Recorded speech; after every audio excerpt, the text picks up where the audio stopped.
Yann, je t'en prie, puisque tu es juste à ma droite, je te laisse commencer. Très bien. J'ai essayé de faire un petit peu le lien, avant juste de présenter ce qu'est le Conseil de déontologie journalistique et de médiation, le CDJM, dont je suis le vice-président. J'ai essayé de faire un petit peu le lien avec le thème du jour.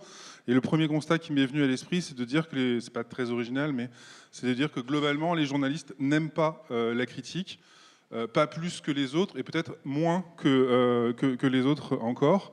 C'est une profession qui a du mal à se remettre en question et j'en veux pour preuve la question de la rectification des erreurs. C'est tout bête, on va parler de choses, je pense que vous allez parler de choses plus importantes, plus politiques, plus générales, plus structurelles. Au CDJM, on aime bien avoir un regard un peu au ras des pâquerettes des fois. Et ce qu'on voit, nous, ce qu'on observe, c'est une difficulté, pour les journalistes français notamment, de rectifier leurs erreurs, même quand elles sont flagrantes, même quand elles sont signalées plein de fois sur les réseaux sociaux. On a des médias qui préfèrent mettre la poussière sous le tapis ou alors qui rectifient sans placer de rectificatif. Et ça fait partie, voilà, c'est un indice pour moi de la difficulté que cette profession a à reconnaître ses erreurs. Alors ça me concerne aussi, ça vaut aussi pour moi. Arrêt sur image, il y a quelques temps, avait publié un article sur le journal où je travaille, qui s'appelle Contexte, en expliquant que Contexte et quelques autres médias professionnels, ça faisait partie, on était qualifiés de médias des élites. Et ce qui était rigolo, c'est que ce jour-là, évidemment, quand Arrêt sur Image fait un papier sur vous, bon, bah, tout de suite, tout le monde en parle à la machine à café. Tout le monde était d'accord pour dire que l'article était nul, mais à partir du moment où on a commencé à discuter, il y avait ceux qui disaient non mais la première partie est nulle, et d'autres disaient ah non, la première partie est très bien, c'est la deuxième partie qui va vraiment pas, et l'autre disait mais non mais la deuxième partie c'est tout à fait juste, c'est exactement ça, etc., etc. Donc en fait tout le monde trouvait l'article nul et personne n'était d'accord sur pourquoi c'était nul, ce qui me fait dire que finalement l'article était peut-être pas si nul que ça, et quelque part la critique on avait peut-être besoin aussi de l'entendre et d'en discuter nous-mêmes, quoi. Mais c'est marrant que la première réaction qu'on ait eue en tant que journaliste, et je pense que c'est assez humain, c'est finalement de tirer entre guillemets sur le messager et de dire oui, arrêt sur image, gna gna gna. Alors, je vous le promets, il n'y aura pas de baston durant cet échange. Non mais c'est vrai, là, je sais pas si tu pourras parler, bref. Pour défendre quand même un peu les journalistes, ils en prennent quand même régulièrement plein la tronche. Ce qui me frappe aussi, et ce que je voulais dire, c'est que les critiques des médias se focalisent souvent sur les journalistes vus à la télé. Et je voudrais rappeler qu'il y a plus de 30 000 cartes de presse en France et qu'il y a plus de 30 000 journalistes qui ne passent jamais à la télé. Ce que je veux dire par là, c'est que les personnalités qui focalisent le plus les critiques, c'est une poignée d'éditorialistes, chroniqueurs, polémistes, parfois d'ailleurs pas vraiment journalistes, voire pas du tout journalistes. Et ce sont eux finalement qui vont concentrer la plupart des critiques. C'est peut-être un point sur lequel vous aurez envie de revenir aussi, quoi. Ce que je voulais dire aussi, c'est que ceux qui critiquent les journalistes se basent souvent sur le travail d'autres journalistes pour le faire. Quand un Crimed va critiquer un traitement éditorial, parfois ils vont utiliser des articles d'arrêt sur image là-dessus. Donc finalement, ça montre quand même l'utilité des journalistes en creux.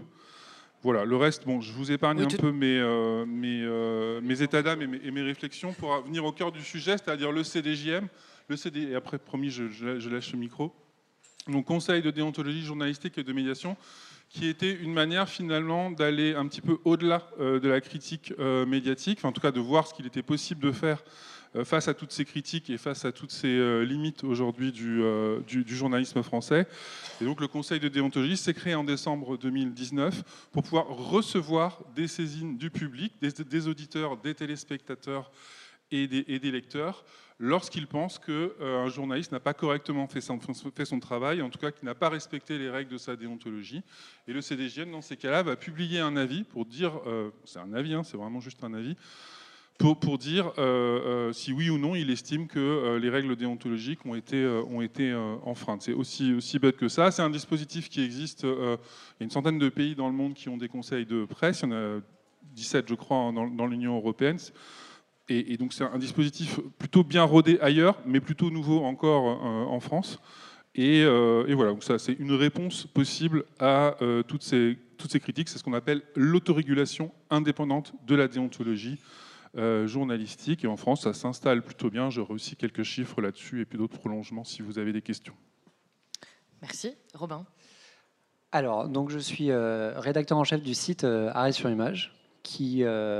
Alors, notre taf, c'est de faire en gros du journalisme sur le journalisme, de regarder comment les journalistes racontent les histoires à la télé, sur Internet, et essayer de voir leurs biais, ce qui manque, comment, en gros, comment leur actionnaire peut avoir un impact sur le contenu qui est produit.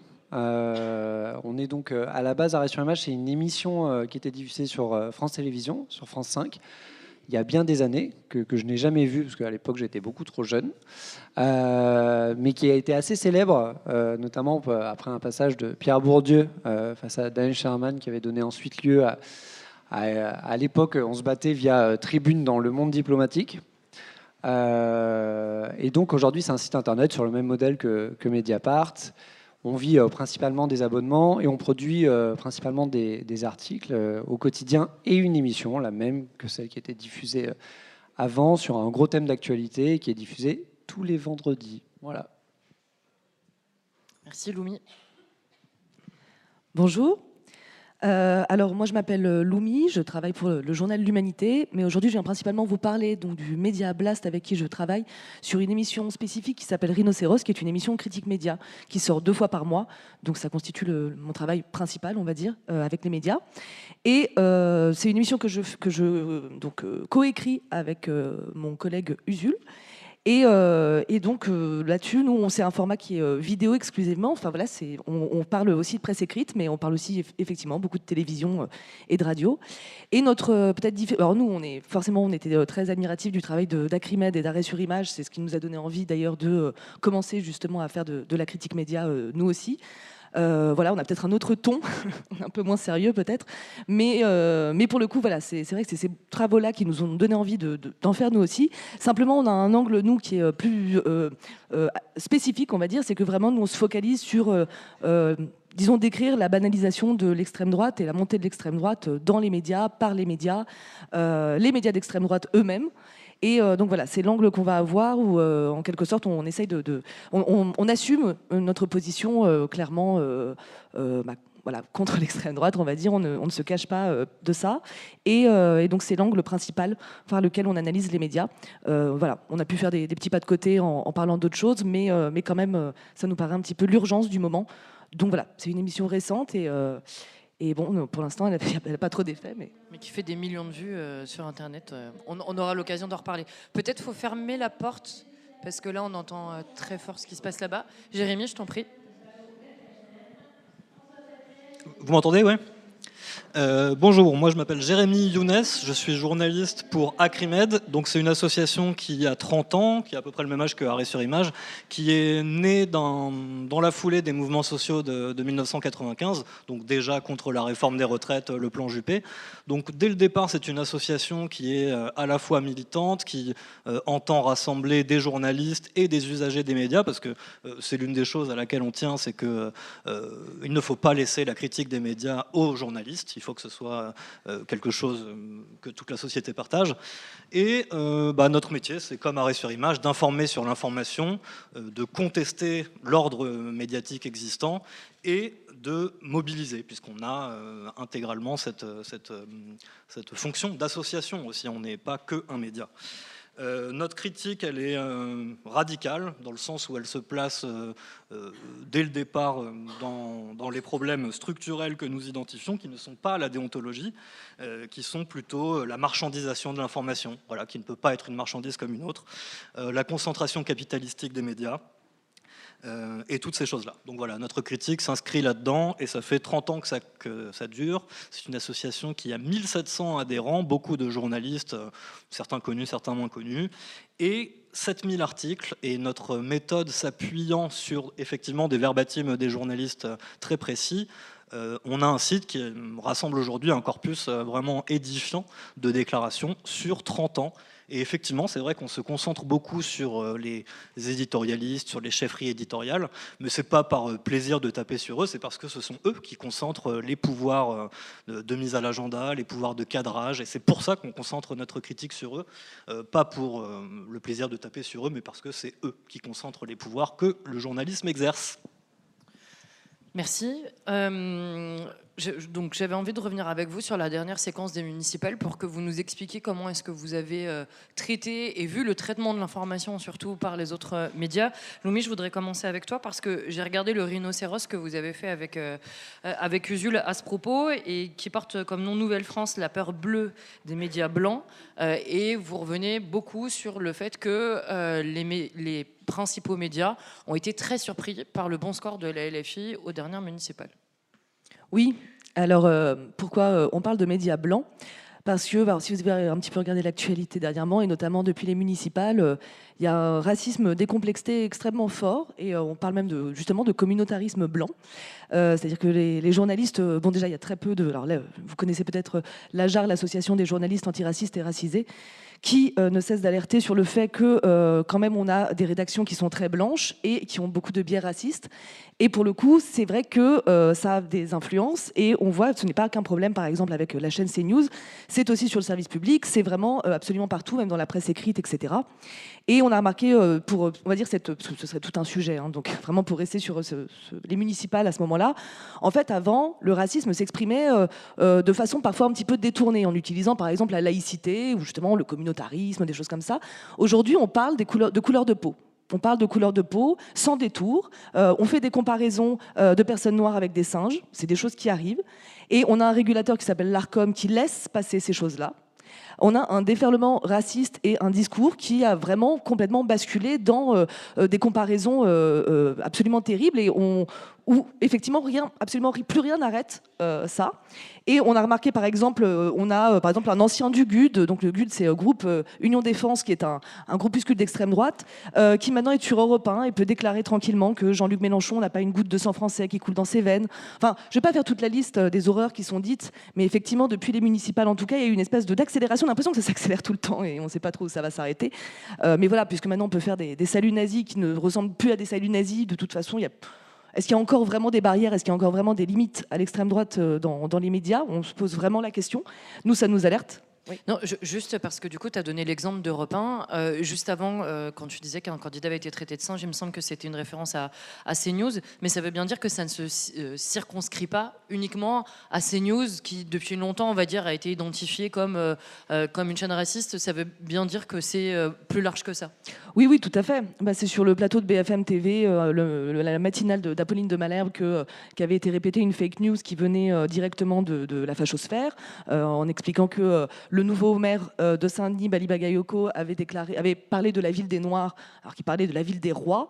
Et Apolline de Malherbe l'a répété. Ça a été dit et redit évidemment sur les médias Bolloré, mais c'est quelque chose en fait qui est resté. C'est quelque chose.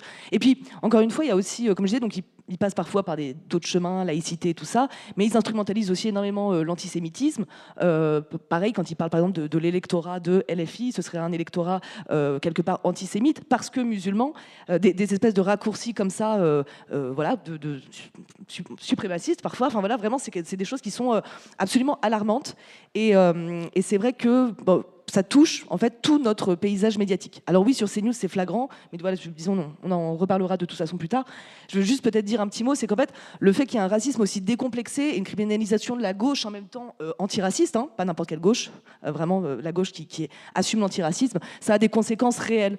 Ça a vraiment des conséquences réelles. Il y a beaucoup de gens qui sont mis en danger. Il y a eu beaucoup d'attaques dernièrement. Je crois qu'encore aujourd'hui, au siège de LFI, ils ont encore reçu des balles de fusil dans des enveloppes.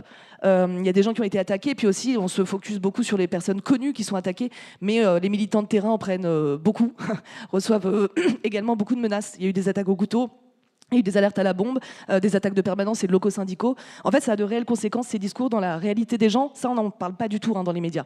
Mais ça a des vraies conséquences, et ça a aussi des conséquences, et après je m'arrête, politiques, parce que si les médias n'influencent peut-être pas complètement les citoyens, l'électorat, ils influencent beaucoup les politiques. Et c'est pour ça notamment qu'on a un Laurent Nunez qui nous propose une nouvelle loi séparatisme pour renforcer, on va dire, pour par exemple accélérer les dissolutions, etc. On a vu par exemple la Génération EDR qui va être dissous peut-être, qui est un collectif anti-islamophobie qui risque d'être dissous justement maintenant. On voit aussi qu'il y a eu la loi Yadan qui veut museler toutes les critiques possibles du gouvernement d'Israël, qui veut étendre l'idée de apologie du terrorisme, mais jusqu'où en fait. Et donc c'est extrêmement dangereux parce que ça restreint énormément nos libertés et ça met en danger les gens concrètement, quoi, sur le terrain et voilà. Merci beaucoup, Loumi. Jérémy, à Acrimed, vous avez publié aussi des articles qui font état du racisme contre les nouveaux maires, puisque vous avez notamment publié un article qui dit que France Info change de sujet, alors même qu'ils avaient promis de traiter ce sujet-là. Tout à fait, ça c'est une séquence édifiante qui s'est déroulée il y a quelques jours, même pas une semaine je crois, où le bandeau de France Info est très clair, ça va parler des injures racistes qui ont été proférées contre les maires élus, et le sujet est finalement évacué en 1 minute 30 pour finalement parler du racialisme de la France insoumise. Donc on est en fait dans ce que Loumi vient de décrire, c'est-à-dire que post-municipal, le débat n'a tourné que sur LFI, ils étaient focalisés là-dessus, ils ne parlaient que de ça, et effectivement, à cette occasion, on a ce que nous, on appelle des prêts-à-penser racistes, qui sont des pontosanes de l'idéologie journalistique, typiquement le fait que la France insoumise parlerait de Gaza uniquement pour séduire le public des musulmans qui seraient effectivement peut-être antisémites. Il est important, parce que cet automatisme de pensée, on le retrouve absolument sur tous les plateaux. Nous, encore une fois, on ne fait pas des analyses en l'air, on regarde tout, personne ne consomme autant de télé, de presse que les travailleurs d'Acrimed ou d'Arrêt sur Image, et on ne dit pas ça au hasard, c'est vraiment un poncif qu'on peut retrouver partout, et il est important de souligner à quel point c'est un poncif qui est authentiquement raciste, puisqu'il consiste à nier toute agentivité aux citoyens français musulmans, leur vote ne serait déterminé que par une cause. Alors eux, la cantine gratuite, ça les intéresse pas, le logement, ça les intéresse pas. Bref, ce prêt-à-penser journalistique est une caractéristique du suprémacisme qui s'exprime de temps en temps, et on le retrouve effectivement sur les plateaux de France Info comme de CNews. C'est vraiment devenu un automatisme de pensée, et on peut en repérer comme ça plusieurs dans le journalisme. Donc il y a ce truc du prêt-à-penser raciste sur l'électoralisme de LFI qui serait en fait des dog whistles aux Français musulmans, ce qui est vraiment voilà. Mais il y en a beaucoup d'autres, et c'est une chose qu'on documente beaucoup à Acrimed, c'est la prédominance du commentariat. C'est-à-dire que pour des questions économiques, ça coûte moins cher à produire que des reportages, pour des questions d'équilibre, soi-disant de pluralité des intervenants, il y a un règne du commentariat à la télé et même dans la presse écrite, à la radio, qui est délétère pour la qualité de l'information qui est délivrée. Merci. Robin, je voulais t'interpeller en particulier sur le travail d'Arrêt sur Image et peut-être encore plus particulièrement sur le travail de Nassira El Moadem. Je ne sais pas si vous avez suivi tout ce qui s'est passé au Blanc-Ménil et le livre de Nassira d'ailleurs qui est en vente à la librairie et qui est vraiment exceptionnel. Donc, main basse sur la ville et qui décrit la prise de pouvoir et puis ensuite le mandat de Thierry Maignan au Blanc-Ménil qui est élu sur les Républicains à l'époque. Et il y a eu toute une fake news autour de ce qui s'est passé le soir des résultats. Mais je ne sais pas par où tu veux commencer, si tu veux commencer d'abord par les municipales ou après par ce cas-là. Mais comment est-ce que vous avez travaillé dans la période à Arrêt sur Image? Pour juste reboucler sur les municipales, ça a intéressé assez peu les journalistes, en vrai, avant les résultats. C'est vrai qu'il y a eu beaucoup plus de choses depuis le premier tour et le second tour. Très très articulé effectivement autour de la vague de haine raciste qui a pu avoir lieu envers effectivement Bali Bagayoko, nouveau maire de Saint-Denis. Et par rapport à ce que disait Lumi, c'est important de préciser qu'effectivement, nous on regarde beaucoup la télé et c'est facile, et on a cette facilité-là parfois aussi d'aller regarder ces news. C'est vrai qu'il y a un petit peu la zone premium de ce qui se fait de pire en termes de racisme sur ces news. Il n'y a pas de problème. Mais oui, on continue à le faire et on continuera à le documenter parce que c'est important. Mais nous, ce qui nous intéresse aussi, c'est de voir à quel point en fait, ça gangrène toutes les autres chaînes. Ça veut dire que c'est pas sur CNews, par exemple, que Tugdual Denis a demandé à Bali Bakayoko, donc ancien journaliste à Valeurs Actuelles, Tugdual Denis, il était, dans la main de qui il était. Sous-entendu qu'un maire noir est forcément communautariste, est forcément clientéliste. Et c'est effectivement aussi aux 20h de France 2 que ce que tu évoquais à l'instant, quand il y a eu donc la victoire notamment de Bali Bakayoko et les scènes de liesse qui s'en sont suivies, mais aussi au Blanc-Ménil, où effectivement, alors c'est pas le maire sortant Thierry Maignan directement, c'est un sénateur LR qui a été maire, mais qui avait complètement délégué cette tâche depuis plusieurs années, qui est sorti sous les huées des gens qui avaient voté contre lui. C'est des choses qui arrivent en politique en fait. Quand on fait n'importe quoi avec une ville, on a des chances effectivement, et que, enfin là c'est plus que n'importe quoi, le mec avait des accointances avec l'extrême droite, des liens avérés avec Sarah Knafo, bon, il a fait n'importe quoi avec cette ville, ce qu'a parfaitement documenté effectivement Nassira El Moadem dans un livre. Nassira El Moadem, pour ceux qui ne connaissent pas, c'est l'animatrice de l'émission Arrêt sur Image, c'est pour ça qu'on en parle autant aujourd'hui aussi. Et donc, on l'a vu sortir sous les huées, toute l'extrême droite, alors ravi évidemment que des gens, parfois en plus arabes ou noirs, puissent siffler un homme politique blanc, ça c'est insupportable à leurs yeux. Et donc ça a été vécu en gros comme alors, le symbole effectivement de cette fameuse nouvelle France qui remplacerait l'ancienne, je ne sais pas exactement ce que c'est, mais pourquoi pas. Et donc le 20h de France 2 a fait un sujet pour effectivement documenter, soi-disant, tous ces nouveaux maires qui seraient sortis, tous ces nouveaux maires sortants qui seraient sortis sous les huées. Et en fait, c'est parfaitement faux. Pour le coup, Nassira, elle a beaucoup bossé sur le Blanc-Ménil. Ouais, puis elle était sur place. Elle était sur place. Ça veut dire qu'en gros, il y a des journalistes qui ont repris ce truc-là, qui n'étaient pas sur place, qui se sont basés juste donc, sur les vidéos qui ont été publiées sur les réseaux. Et donc, on a publié un contre-reportage signé Nassira sur le site. Et donc, pour compléter cette histoire, Nassira, donc elle a publié ça parce qu'en fait, aucun autre journaliste n'avait fait le taf. C'est-à-dire que nous, ça ne nous arrangeait pas énormément que ce soit Nassira qui le fasse. Parce qu'en vrai, il y avait un problème de positionnement par rapport à cet article. Elle est un peu parti pris sur le sujet et tout. Mais en fait, on l'a fait parce que personne ne l'a appelé. Personne n'a appelé les personnes présentes sur place pour voir à quoi correspondaient ces huées. Personne n'a fait de journalisme, en fait. Donc on a été contraint de le faire.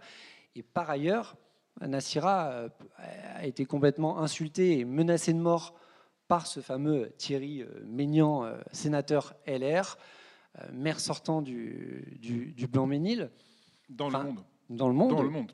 C'était pas une vidéo volée ou non, dans le monde. Après, une vidéo volée, ça aurait été pas mal aussi, mais dans le monde, des propos qu'il n'a jamais démentis. Il a quand même dit qu'il allait la fouetter, la tuer. Il a fallu, ce matin seulement, ça fait 15 jours, 3 semaines, pour que Benjamin Duhamel ose poser la question à Benoît Retailleau, qui est quand même président des Républicains, qui lui a répondu en gros, vous me l'apprenez, ce qui est absolument impossible, quand même très très mal renseigné pour un ancien ministre de l'Intérieur et patron des Républicains. Mais surtout, je veux dire, moi je bosse avec Nassira. Tous les jours, on bosse ensemble et vous ne pouvez pas imaginer le nombre de messages racistes qu'elle reçoit en permanence. Elle me montre son téléphone. C'est un jukebox du racisme. C'est hallucinant. Il y a des messages, des dizaines de messages qui popent toutes les secondes sur son téléphone. Et là, je veux dire, il n'y a aucun homme politique dans le gouvernement qui l'a soutenu. Jean Quatremer a été plus soutenu que Nassira El Moadem, qui a été menacé de mort par un sénateur LR. Et en fait, ça, c'est du racisme aussi, quoi. Il y a un moment, il faut dire les termes clairement, elle est traitée comme une sous-citoyenne et une sous-journalisme.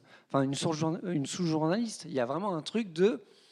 Je ne suis pas sûr que si... je ne sais pas s'il avait insulté, par exemple, au hasard, Benjamin Duhamel, je pense que les réactions, et dans la profession et dans le monde politique, auraient été nettement plus vives. Et ça, c'est déplorable.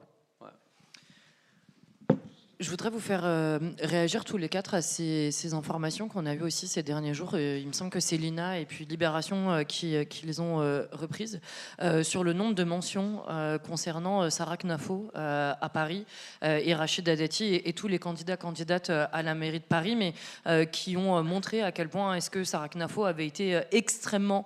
son discours avait été extrêmement repris et elle avait été donc beaucoup interviewée, ce qui ne correspond pas du tout à son score final. Qu'est-ce que ça dit, ça, à votre avis, de l'état du débat ? Eh ben ça, c'est un très bel exemple concret. Tout à l'heure, je parlais des pouvoirs que peuvent exercer les chefferies éditoriales et les journalistes. Parmi ces pouvoirs, il y a donc le pouvoir de cadrage, comment on va parler de ci ou de ça, le pouvoir de sélection des sujets, on va parler de ci et non pas de ça. Il y a un pouvoir qu'on documente beaucoup, c'est le pouvoir de légitimation, c'est-à-dire telle personne, on va la légitimer, lui donner des conditions d'expression favorables, et telle autre personne, on va la matraquer, lui donner des conditions d'expression impossibles en l'interrompant toutes les 15 secondes. Donc cette surreprésentation de Sarah Knafo, même si je trouve que annexer la représentation journalistique aux résultats électoraux, je trouve que c'est un peu bête, mais disons que ça marche comme ça. Cette surreprésentation est un exemple flagrant de ce pouvoir de légitimation qu'ils ont exercé pour légitimer donc une candidate d'extrême droite à Paris. Mais tu peux développer ton idée et là ce que tu étais en train de dire sur le fait d'annexer, parce que c'est beaucoup ce qui a été dit à un moment avec l'extrême droite, ils sont à plus de 20% dans le pays, ils représentent quelque chose, c'est pour ça qu'on leur donne la parole. Vous avez forcément l'information qu'en Belgique, donc il y a un cordon sanitaire et qu'ils ont décidé de ne pas faire comme ça et que l'extrême droite fait des scores ridicules. Là tu m'as tendu une belle perche, Jérémy. Du coup, est-ce que tu peux développer cette idée-là ? D'accord. Très rapidement, nous, on considère que le journalisme est une activité entièrement politique dès le départ. Quand on regarde un peu l'histoire de la liberté de la presse au début du 19e siècle, c'était envisagé effectivement comme ça. Et donc le truc dépolitisant de mettre tout le monde à égalité, de dire on va traiter l'extrême droite comme l'extrême gauche ou comme la gauche, et même on va traiter l'extrême droite plus favorablement que la gauche, parce que c'est de fait ce qui se passe actuellement dans la majorité des médias. Je suis retombé tout à l'heure dans le train sur cette définition de Karl Marx, qui a commencé en tant que journaliste à la Gazette rhénane. On voit tes lectures, du coup. Et qui dit qu'un correspondant de journal doit faire part en toute conscience de la voix du peuple telle qu'elle est parvenue à ses oreilles. Il explique ensuite, il fait un petit développement que je ne vais pas vous lire pour pas vous embêter, mais le journalisme est une activité hautement politique dès le départ. Et donc, la dépolitiser n'est pas faire et faire un mal journalisme, selon nous. Et si je peux ajouter, la dépolitisation, c'est ce qui sert le plus l'extrême droite. Je répète tout le temps ça, mais Éric Zemmour, pendant ses universités d'été, il avait dit il faut libérer les Français de la politique. Et Sarah Knafo, elle parle d'une ville heureuse pour Paris.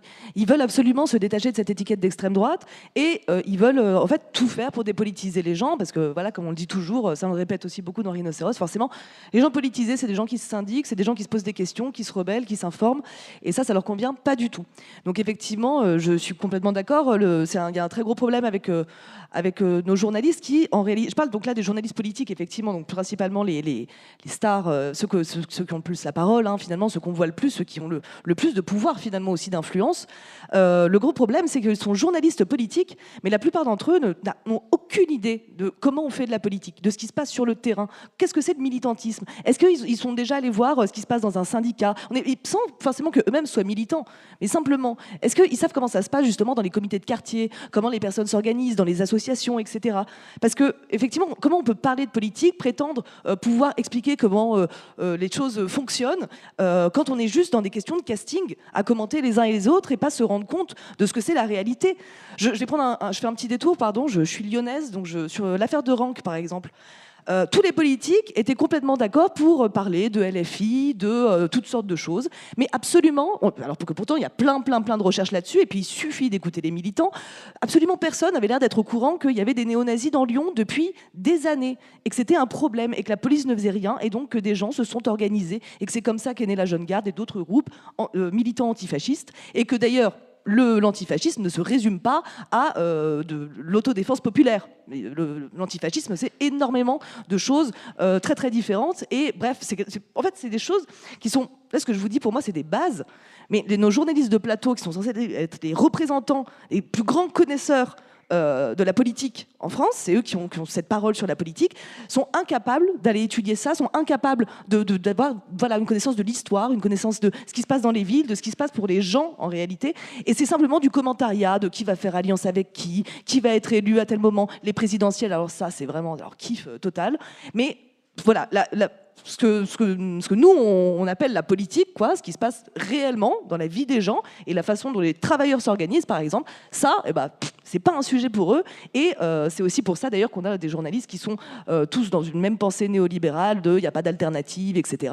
C'est que de toute façon, eux, voilà, ils accompagnent tout ce système, ils ne vont pas creuser, ils ne vont pas chercher.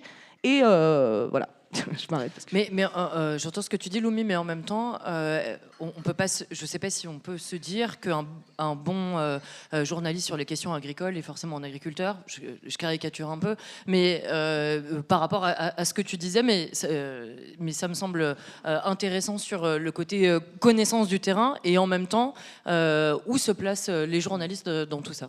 Robin. En fait, je ne sais pas si... ce qui serait vraiment idéal, c'est que les journalistes fassent plus de journalisme, plus souvent. Parce que pour moi, par exemple, ce n'est pas un problème d'interviewer Sarah Knafo ou Éric Zemmour, mais en fait, le problème, c'est la façon dont c'est fait. Quand on passe 45 minutes à disserter sur la veste jaune de Sarah Knafo, c'est emmerdant, mais c'est surtout emmerdant pour les journalistes, parce que en fait, pour Sarah Knafo, c'est parfait. J'ai écrit une chronique avant-hier ou hier, je sais plus, ils ont invité BFM à inviter samedi ou dimanche pendant le week-end pascal là, Éric Zemmour pour lui demander si les propos tenus à l'égard de Bali Bakayoko étaient racistes. C'est quand même incroyable. Est-ce qu'on demanderait par exemple à Polanski ce qu'il pense d'une accusation de viol ?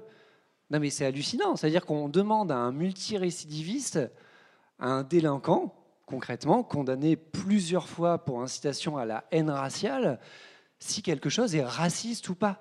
Évidemment que pour lui, c'est pas raciste. C'est sûr. Comparer un homme noir à un singe, non, c'est pas raciste. C'est la liberté d'expression. Mais en fait, moi, j'en veux même pas à Éric Zemmour dans ces cas-là. Moi, j'en veux à Guillaume Daré, qui est journaliste sur BFM et qui, à un moment, s'est dit « Ah ouais, ça, c'est une bonne question. Ça, on va la poser. » Et puis, c'est le bon invité pour vraiment avoir une expertise vraiment très, très fine sur les questions de racisme. En fait, le problème, il est là. Il n'est pas tellement dans la personne qu'on invite, il est plus dans la façon dont on le reçoit. Voilà. Yann, dans la période, parce que tu m'as dit quand je préparais l'échange, tu m'as tout de suite dit mais moi je fais pas exactement la même chose que les autres, ce que j'entends bien.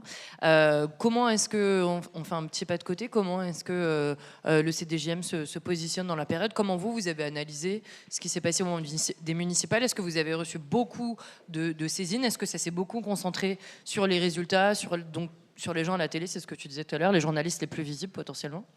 Oui, juste pour rebondir sur la droitisation, évidemment, ou l'extrême droitisation, ce phénomène ne nous échappe pas. De même que la montée du commentariat, la place que prend le journalisme d'opinion, notamment sur les chaînes info, au point où CNews, par exemple, devient plus une chaîne d'opinion qu'un média d'information. Enfin bon, j'enfonce un peu des portes ouvertes. Que peut faire la déontologie par rapport à ça? Alors, je disais que le CDJM publie des avis et pas des sanctions. C'est le principe. Pour que l'autorégulation de la déontologie soit indépendante, il faut qu'elle ne soit pas une agence de l'État ou une excroissance du pouvoir politique. Et donc, de facto, elle ne peut pas avoir de pouvoir de sanction. À part, évidemment, dans les dictatures, où vous allez trouver des conseils de presse ou des conseils de déontologie, des équivalents avec des gros guillemets du CDJM, qui, eux, ont des pouvoirs de sanction. Alors, cela dit, donc, ça, c'est le premier point. Deuxième point, un conseil de déontologie que le CDJM respecte la liberté éditoriale des médias. Il y a des médias de gauche, il y a des médias de droite, il y a des lignes politiques qui sont différentes. Cette liberté éditoriale, elle n'est pas non plus totale. La charte mondiale de la Fédération internationale des journalistes rappelle quand même, ça vaut le coup de le rappeler, que le journaliste ne doit pas diffuser une information ou une opinion qui contribue à nourrir la haine ou les préjugés, et doit éviter de faciliter la propagation de discriminations fondées sur origine géographique, raciale, sociale, ethnique, genre, mœurs sexuelles, langue, handicap, religion et opinion politique. Donc, on a des saisines, pour te répondre, qui sont basées sur ce fondement, sur l'article 7 de la Charte mondiale, je crois que c'est le 7. Et on a des avis qui portent là-dessus, donc sur CNews, sur Valeurs Actuelles, sur toute la droitosphère ou la réacosphère, je ne sais pas bien comment la qualifier.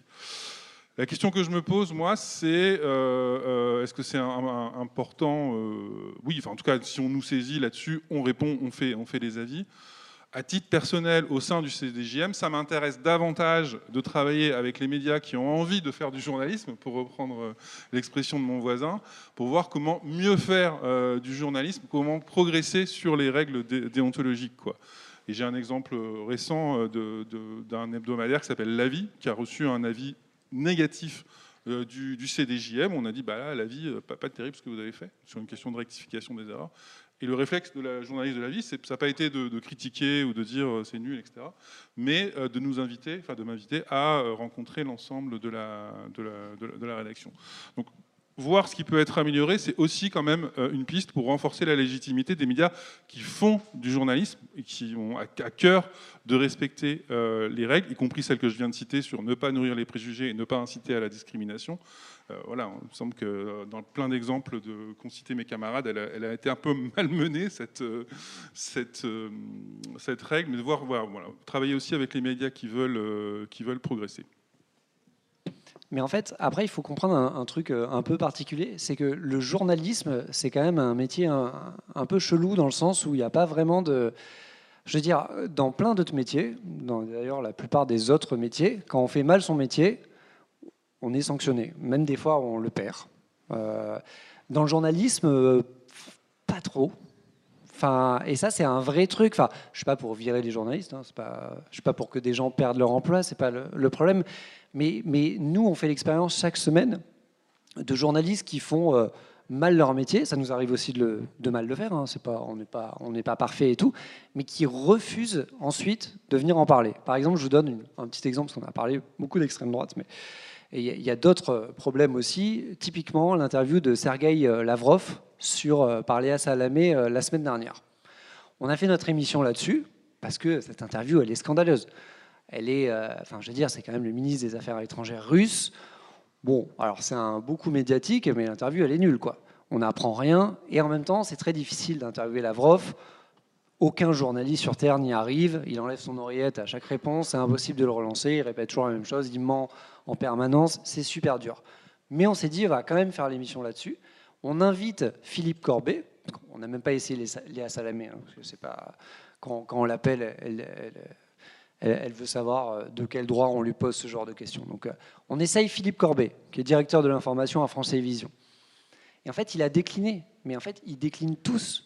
Ils refusent de venir en parler, alors que ce serait super, parce que je suis sûr qu'il a plein de choses hyper intéressantes à dire, Philippe Corbet, sur comment ils ont eu cette alternative, enfin, pourquoi ils l'ont fait comme ça. Et en fait, c'est d'ailleurs une différence avec l'époque d'arrêt sur image télé, que tu étais trop jeune pour avoir vécu, mais à l'époque, les responsables de rédaction venaient sur le plateau, parce que c'était une émission qui était diffusée à la télé, ça la foutait un peu mal si le siège de France, enfin de Antenne 2 à l'époque, ou de FR3 était vide. Donc on avait pour le coup des échanges, et aujourd'hui, malheureusement, ces échanges-là, elles sont plus possibles, et même dans le cadre des assises, il n'y a pas forcément les représentants des médias qu'on a cités.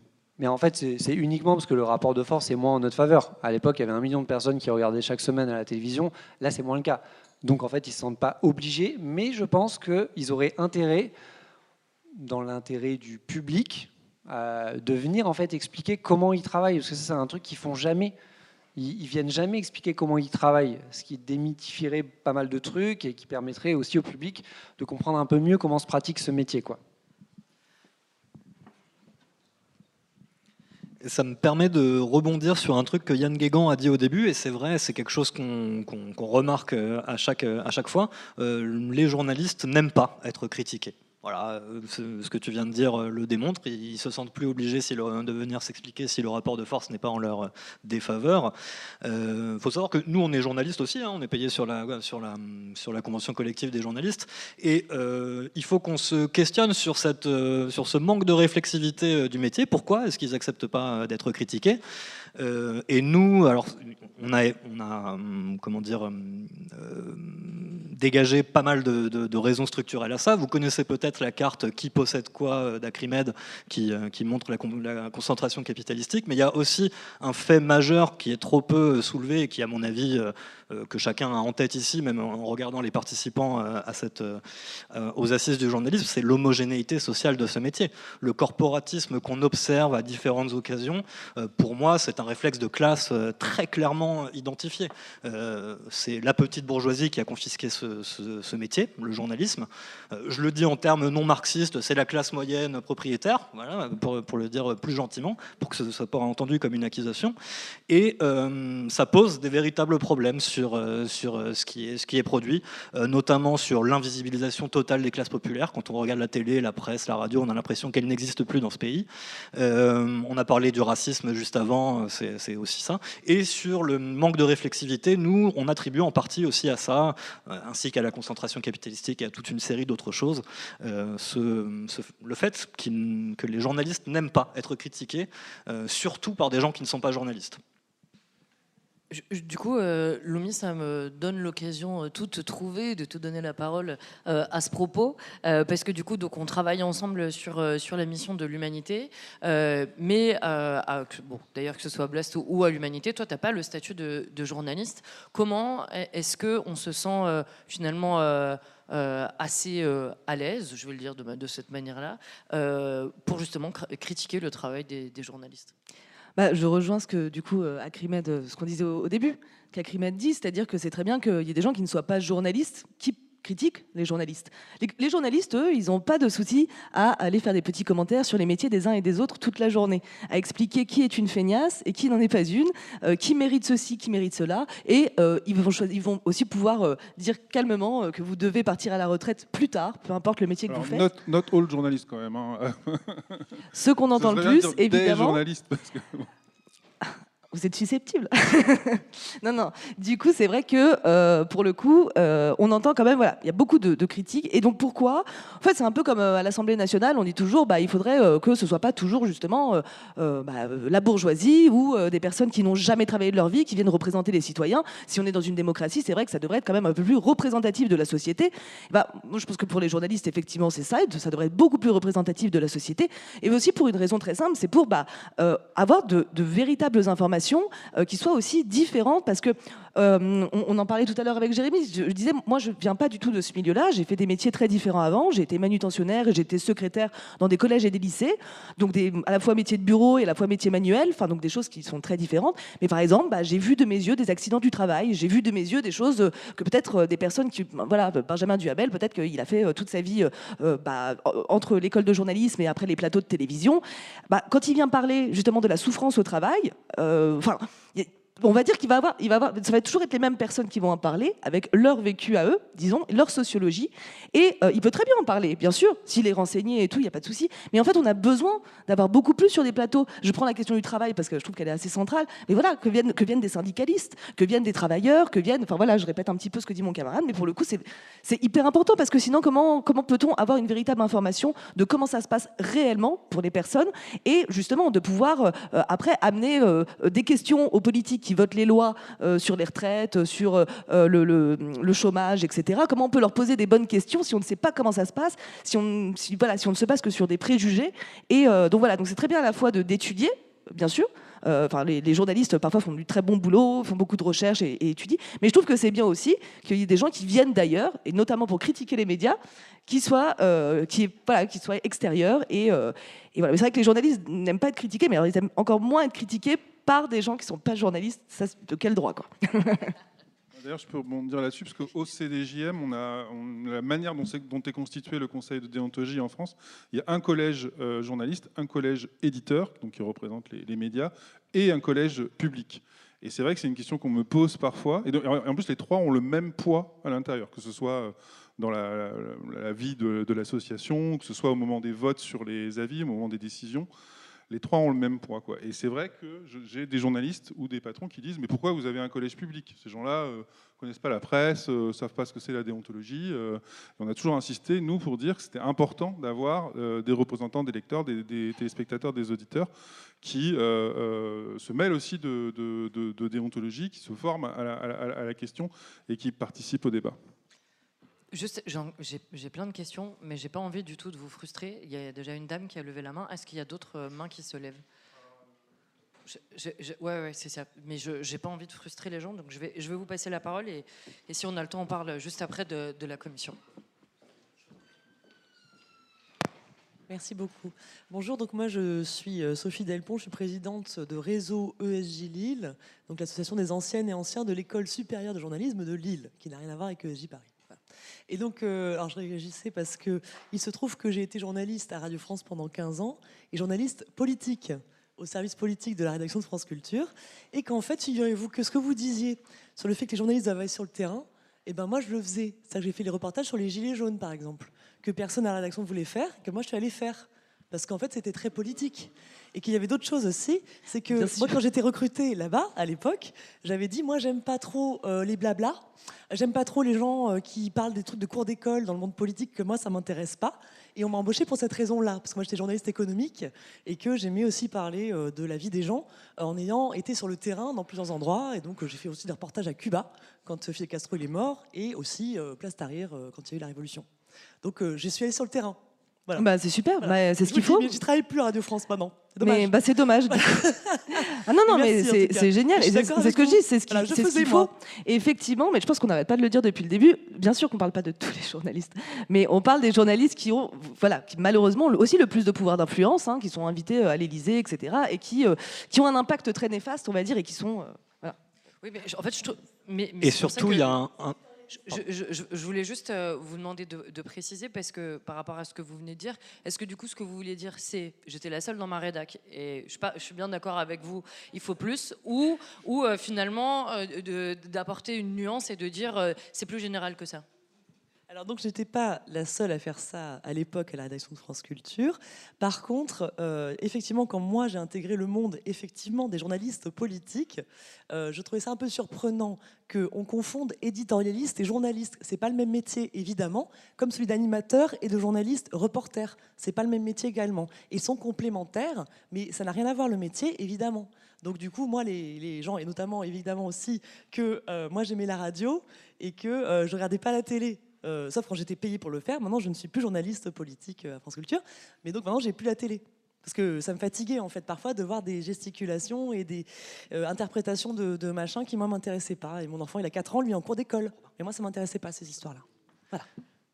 Moi, j'ai travaillé avec Sophie Delpont, qui est une excellente reporter. Et je tiens à dire qu'il y a quand même une particularité de la radio. La radio, il y a plus de reportages, effectivement, qu'à la télé. Mais sur le règne du commentariat, nous, on en parle aussi pour... Enfin, je veux dire, c'est des pressions économiques qui font que le commentariat règne à ce point actuellement. Et j'allais dire autre chose que j'ai oublié, donc vas-y, Robin. Il y avait quelqu'un qui avait levé la main, mais je me rappelle plus qui. Non, je t'en prie, Robin.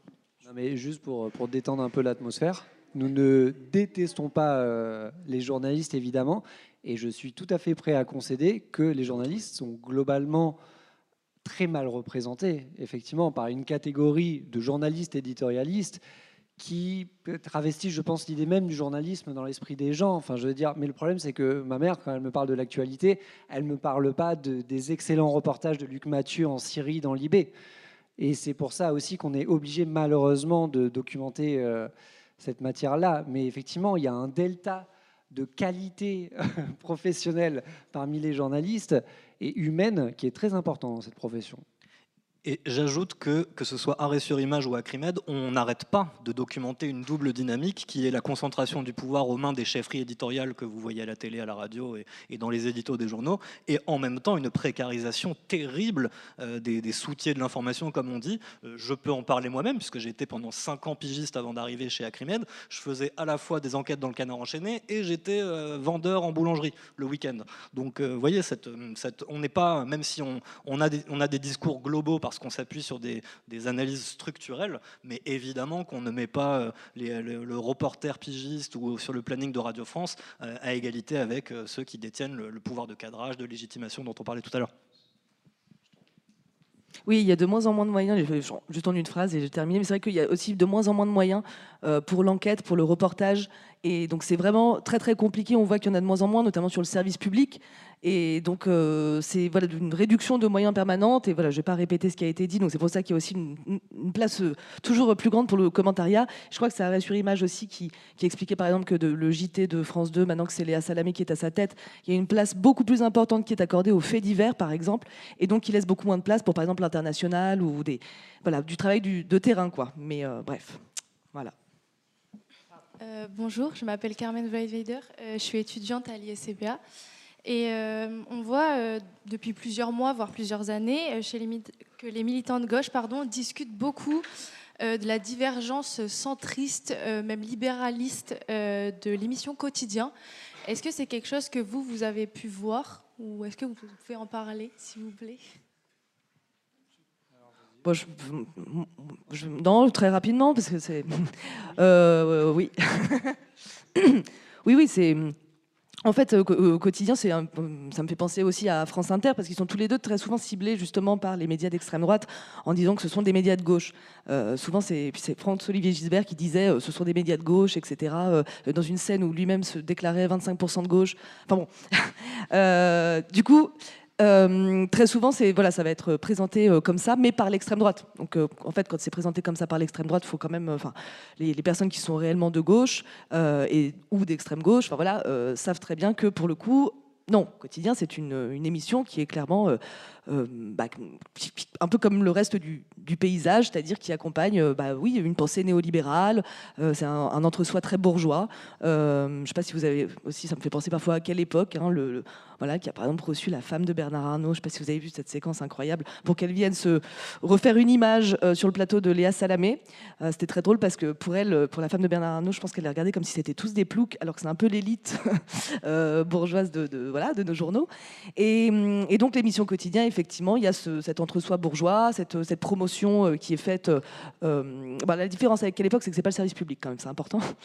Et des promotions que se font les uns les autres. Et il y a aussi une pensée, en tout cas, néolibérale, qui est plutôt acceptée quand on voit en tout cas les questions d'Yann Barthès, qui d'ailleurs, souvent ils ont dit Quotidien qu'ils n'inviteraient pas l'extrême droite sur leur plateau, mais en fait ils l'invitent. C'est juste qu'ils vont peut-être pas inviter directement Marine Le Pen, mais ils ont aucun problème à inviter, j'ai oublié son nom, une journaliste. J'ai oublié son nom, celle qui a fait. Alors il y a eu Eugénie Bastier bien sûr, et je pensais à celle qui a fait une enquête sur les wokistes là. Voilà, Nora Bussini. Enfin bon, je ne veux pas faire la liste, mais en fait, les personnalités d'extrême droite sont totalement invitées de façon très chaleureuse sur ce plateau. Ils peuvent s'exprimer très gentiment et on rigole tous ensemble. Et il y a des belles lumières et on est content. Donc voilà, pour moi, ça participe aussi. Ce média participe aussi. Moins évidemment, c'est pas comparable avec 100% Frontières, mais oui, ça reste une émission plutôt bourgeoise et dans le courant néolibéral classique, comme l'immense majorité de notre télévision en fait. Est-ce qu'il y a encore quelqu'un qui... Oh là là, on va jamais finir à l'heure. Bonjour, je m'appelle Lucien Pourchet, je suis étudiant à l'université Lyon 2. Depuis 2 jours, je vois beaucoup de conférences où les intervenants disent que le journalisme, c'est un métier très critiqué, qu'il y a un problème de confiance avec le public. Vous, quel rôle vous pouvez avoir justement avec vos différents médias pour justement cette question de confiance et cette relation entre le public et les journalistes ? Ouais, juste, ça c'est. Enfin, je me permets d'intervenir parce que c'est vraiment un des raisons pour lesquelles on a lancé le CDJM, c'est pour essayer de travailler sur la confiance. Vous avez le baromètre de la Croix tous les ans qui montre que à peu près un Français sur 2 n'a pas confiance dans les médias qu'il consulte. Et si vous regardez les comparatifs internationaux comme celui du Reuters Institute, vous voyez que la France est plutôt en bas de classement et qu'en haut vous avez les pays scandinaves et d'autres démocraties dans lesquelles les journalistes et les médias, on a davantage confiance en eux pour résumer, quoi. Pourquoi nous, est-ce qu'on pense que ça peut, un conseil de déontologie, participer à rétablir un peu la confiance, à recréer du lien ? Justement parce que ça, le mécanisme des saisines, le fait qu'on peut saisir un conseil, que le conseil se tourne ensuite vers le média pour dire, bon, là, il y a quelqu'un qui vous adresse une critique d'ordre déontologique qui pense que le travail a été mal fait. Qu'est-ce que vous répondez ? Là, je rejoins Romain, c'est beaucoup plus intéressant pour nous quand le média répond que quand il ne répond pas, que quand il accepte de descendre un peu de son Généralement, ils piédestal. répondent ou pas du tout ? De plus en plus, oui. On a par exemple, peut-être le bon élève pour ça, c'est France Télévisions. En tout cas, la partie rédaction, pas forcément les boîtes de prod. Mais France Télévisions, on a aujourd'hui des réponses assez nourries sur pourquoi est-ce qu'on a utilisé la caméra cachée dans ce contexte-là. Pourquoi est-ce que... Et c'est vrai que ça permet aussi d'avoir une réflexion qui avance un peu plus. L'avis qui sort n'est pas forcément positif, il peut être aussi négatif malgré tout, mais France Télévisions joue bien le jeu. Donc, ça fait partie des mécanismes où on crée, on ouvre un peu les portes et les fenêtres, on explique aussi le process journalistique. Donc ça veut dire aussi que par exemple il y a des saisines qu'on va refuser, qu'on va dire non, ça relève pas de la déontologie.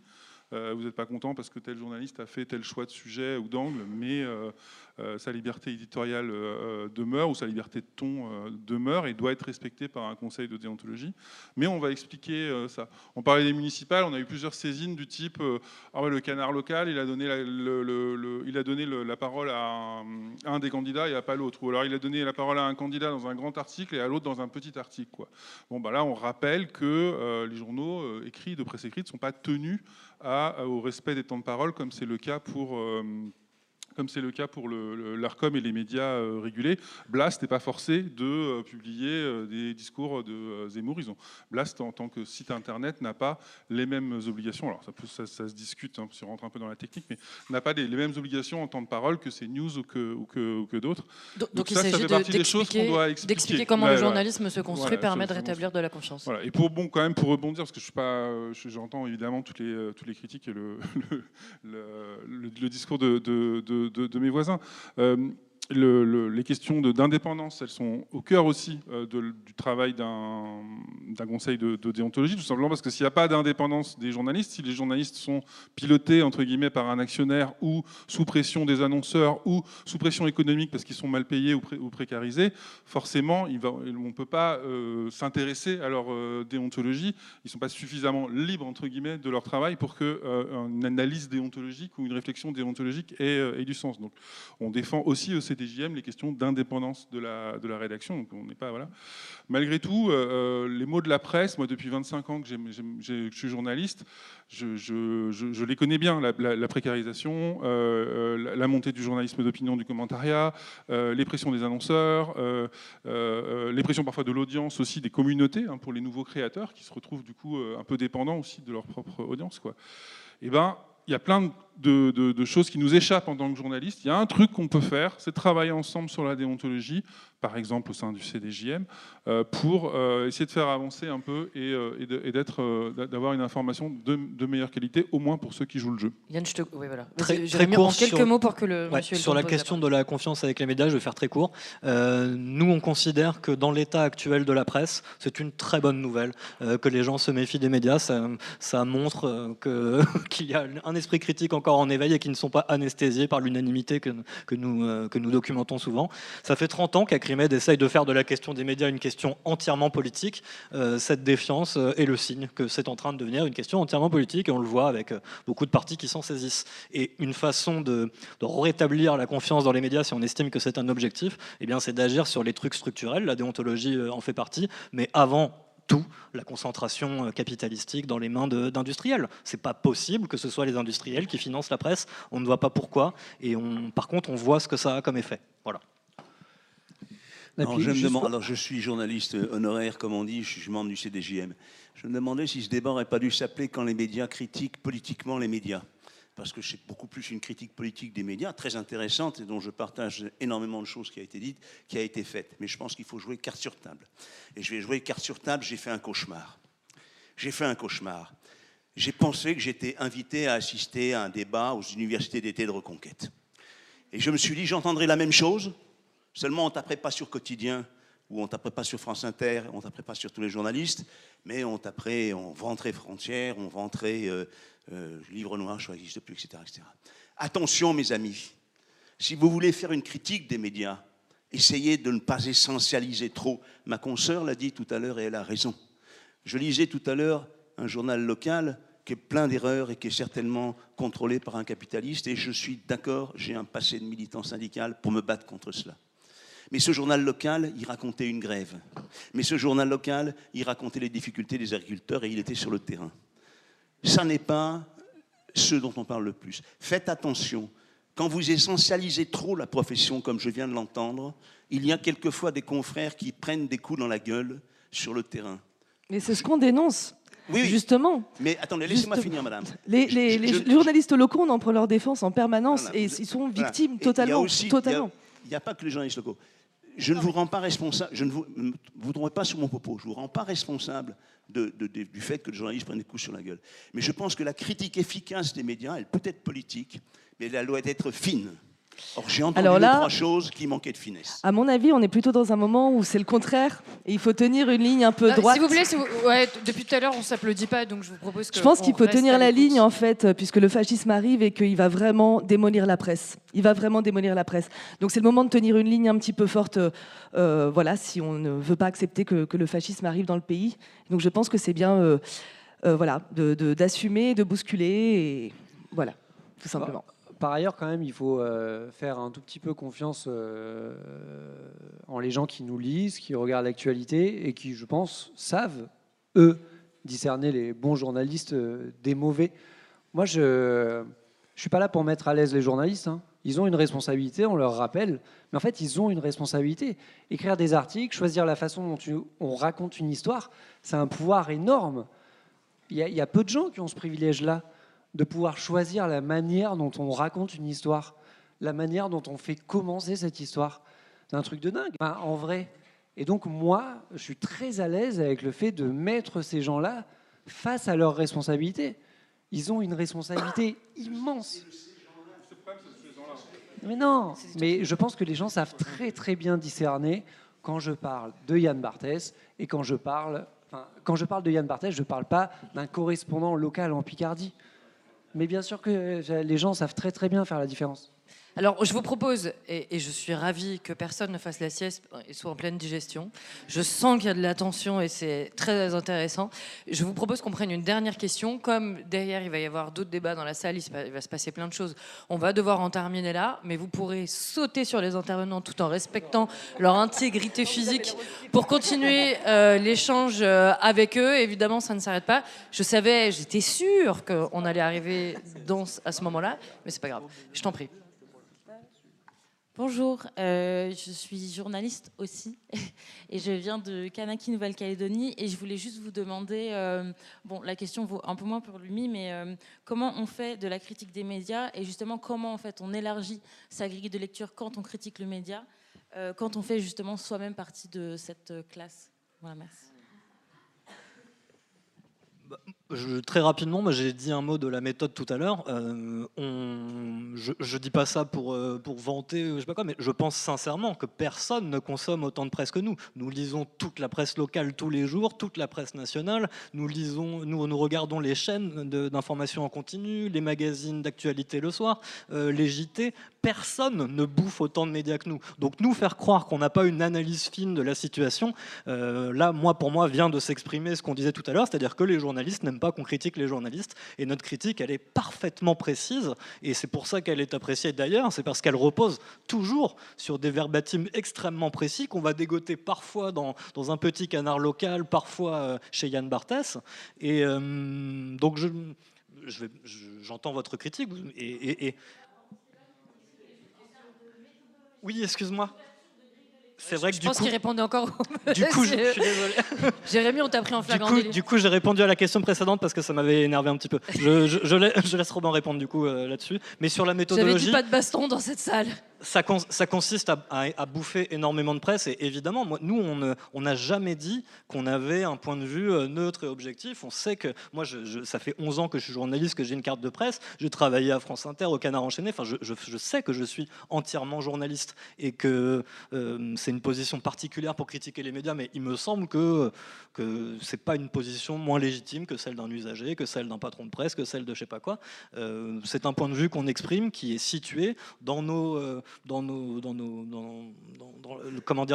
statuts. Il y a depuis où on parle.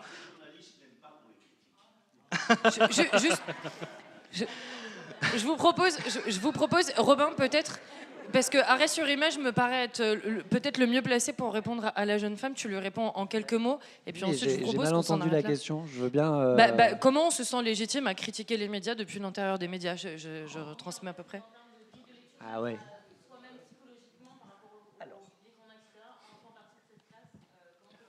Non, alors déjà, je ne fais pas du tout partie de cette caste. De cette classe. C'est un joli lapsus. Non, mais en gros, comment on se sent légitime à critiquer les médias? La première fois que j'ai été embauché à Arrêt sur Image, j'avais juste fini mes études. Et du coup, je pense qu'à ce moment-là, je critiquais les médias de manière un peu naïve. Et puis après, j'ai été bosser à Libé, à Arte, et je suis revenu à Arrêt sur Image. Et je pense que c'est effectivement plus facile de faire de la critique des médias, on va dire, plus fine, si tel doit être l'objectif. Et je pense que c'est un objectif plutôt sain, quand on a vu de l'intérieur comment ça fonctionnait, en fait. Voilà. Je pense que c'est pas mal d'avoir été un peu journaliste avant de tenter une critique des médias. Parce que nous, je l'ai dit au tout début, si jamais vous n'étiez pas là au tout début, nous, justement, on ne fait pas de critique fine, on est bourrin. Vous avez compris, mais ça fait partie du truc. Et juste voilà, Blast est un média de gauche, il s'en cache pas. Et d'ailleurs, on serait plutôt pour que les journalistes soient plus transparents aussi sur leurs pensées politiques. Et donc voilà, Blast c'était le premier média à partir sur la flottille pour Gaza, c'était le premier média à donner la parole à Raphaël Arnaud, etc. Et c'est des choses voilà dont on est plutôt fiers et voilà qui sont assumées aussi. Et c'est vrai que pour le coup, on peut ne pas du tout aimer la façon qu'on a de faire, mais notre émission aussi, il y a beaucoup d'humour et tout ça, et on est un peu bourrin, on est un peu agressif. Et en même temps, ça fait du bien parce que y a beaucoup de public finalement, et on pense qu'on remplit une forme de mission utile, en tout cas, on espère. Et voilà, c'était aussi ce que je voulais dire, que pour le coup, c'est normal que je sois un peu... ça fait partie du truc, quoi. Merci beaucoup, Lumi. Je vous propose qu'on s'en arrête là, juste pour participer à répondre à ta question, parce que ça n'a pas été dit, et je pense que c'est hyper important quand on est journaliste, c'est le plus rapidement possible comprendre les biais qu'on a. Et en fait, à partir du moment où tu sais d'où tu parles et d'où tu viens et quel biais tu as construit, tu es en train de déconstruire, etc., c'est plus simple de se sentir à l'aise. Et voilà, je dis ça parce que j'ai commencé par dire que j'avais écrit un livre qui critique les médias de sport, et moi je suis journaliste sportif depuis 10 ans, et donc ça va dans le sens de ce que dit Robin. J'aurais pas pu écrire ce livre au début de ma carrière parce qu'il fallait que j'ai un pied dedans, mais que par contre une fois que tu y es, tu es toujours très légitime à dire les choses, parce qu'en France on a vite cette vision-là que tu es tellement dedans que du coup tu n'es pas objectif. Je crois que c'est exactement l'inverse. Il faut juste accepter d'avoir un point de vue situé. Mais en fait on parle tous de quelque part, et ne pas l'admettre, c'est le début de la catastrophe, à mon sens, quand on est journaliste. Et un petit mot juste sur cette question spécifiquement. Encore une fois, la question des médias est une question entièrement politique, voilà, et donc tout le monde est légitime à discuter des médias. Il ne faut pas se laisser intimider par légitime, pas légitime. À Acrimed, il y a des journalistes, des techniciens, des gens qui n'ont rien à voir avec les médias, des penseurs, voilà. Donc tout le monde est légitime à parler des médias. Merci beaucoup, Jérémy. Merci à toutes et à tous.